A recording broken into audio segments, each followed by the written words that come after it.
All right, guys, in Lawrenceburg, we're joined here by North Alabama head football coach Brent Dearmon. Coach, here 5 games into the season, kind of assess where your team is right now. You know, for us, it's kind of disappointing because our guys, you know, we set goals. You want to win the conference. You want to take care of big games at home. But realistically, you got 2 FCS wins for a program that didn't have any FCS wins last year. So reality is we're building. And we're not building with fool's gold. We're doing it the right way. We're really young. I think we've got 2 seniors in our 2 deep on defense.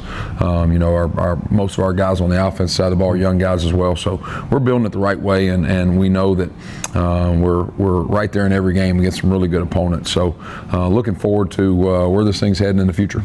I think the biggest thing you've preached in your post-game press conferences that I've heard is consistency. You have good starts, bad starts, good first halves, good second halves. We're kind of, you guys can work on the consistency part of it. Just eliminate our mistakes. You know, you come out in 4 of our games we had halftime leads. So we made a big emphasis this past week about being a better second half team. And I think our guys took it too far and said, you know, we're not going to be a good first half team this week. So you fall behind 27-7 or 29-7 to a team that won the conference last year. You dug yourself in a deep hole, and then you come out in the second half and got kind of on fire a little bit, and we're right there ready to win that football game. Outgained them by over 100 yards, and just mistakes are killing us. Either slow start or turnovers or penalties at the wrong moment in the game. We just got to, and the more mature you get, the older you get, the more you play together, you eliminate those things. So we just got to get better at eliminating those big mistakes. Yeah, strength of schedule for these first 5 games it's been really tough. You look at 2 Southern Conference favorites. You mentioned Eastern Kentucky. You know, you look at how tough this opening 5 has been and how well you guys have played through those first 5. Yeah, you know, you've won 2 games, but you've played a really tough UT Martin team that's in the top 25 that won their conference last year. You played Chattanooga, who upset Sanford a few just right after us, and they'll probably be a favorite to win their conference. You took our conference winner down to the wire. You play a Mercer team who was second in the SoCon last year. So we haven't had many easy ones. We haven't had many cupcakes come down the schedule, but you wouldn't want any other way. You want our guys to be able to compete with the best in the country. When you look at the biggest thing people talked about they knew how good your offense was going to be, but they wanted to see some improvement defensively. You think they're at where they need to be? Obviously, some improvement needs to be made as well. You know, you always are looking for improvement. You always want to be better than you are, but I think that side of the ball has had a dramatic improvement. You know, we're second in the country right now in turnovers gained.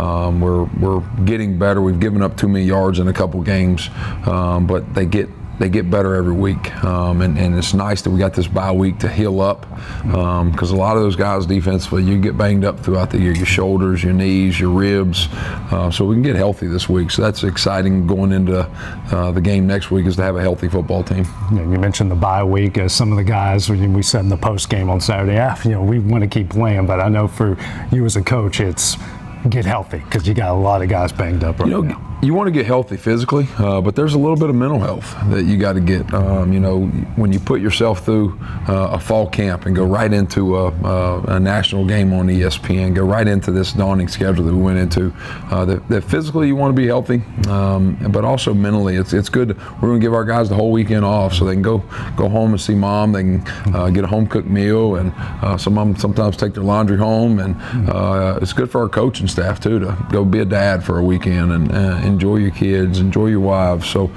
it's a physical and mental health this week. You mentioned practice this week. It's going to be a lot of UNA versus UNA. What do you want to see out of your guys coming up this week? You know, we created a situation yesterday, and I think I don't know if many people do this. We kind of came up with it on the spot. We did good on good yesterday, and we let our quarterbacks call their own plays, and we let somebody on defense got to call the defense. And the coaches, I made the coaches get out of the way. I want to see our guys compete. I want to see them learn ball, to see what is he going to call in this situation. And it really, as a coach, it tells you a lot about kids that on 3rd and 5, are you looking to hand it off? Are you looking to pass it? Are you looking to throw a screen pass? So we want to just see our guys compete and get better at fundamental football this week. Got any future play callers on either side of the ball after what you saw yesterday? You know, Edwin White, he definitely let us know he likes to blitz. I think he brought a couple zero pressures. Noah got the ball ball out pretty quick at times, so kind of lets us know that he wanted to be a quick game guy. But I could see a lot of guys on our team getting into that profession for sure. I know it's your first full year as a head coach here at the Division I level. You've been a head coach at a previous stop before. How do you think you've handled things here in your first full year? I think it's been pretty smooth so far. You know, they say the first year is the toughest year. When you're trying to get your feet under you, you're trying to learn the new school and their procedures, you're learning your players. But we got great players here. We got a great staff. I work for a phenomenal AD and president, so everything's been really smooth here. We're just going to continue growing and building. One thing I have noticed is on the sideline, you're really passionate about your team.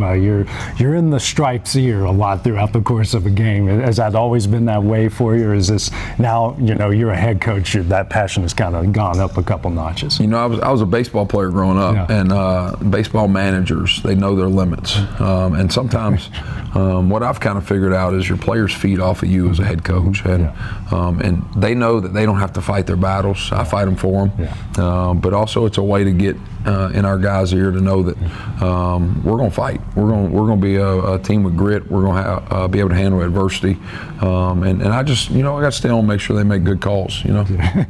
I love the passion. It's it's kind of a breath of fresh air to see guys like you really get in their ear instead of just like, oh, hold on and move on. I tell you what, it makes her a long Saturday night, because I'm usually worn out by Saturday night or Sunday even, because to hold that for about 3.5 hours is tough.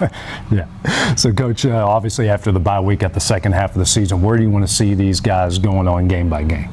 You know, you want, like I mentioned earlier, you want to eliminate mistakes. We're playing good football. We're playing tough. We're showing grit. But now you want to eliminate the big mistakes. And if you eliminate those mistakes, more wins will come. I want to see more sound football. We're not always striking with our hands. We're leaning on people with our body. And that's at every position. So you want to see the fundamentals get a little bit crisper over these next few games. All right, Coach. Well, thank you for being here on X Sports Live, and look forward to the second half of the season. Yes, sir. Thank you. Roll Lions.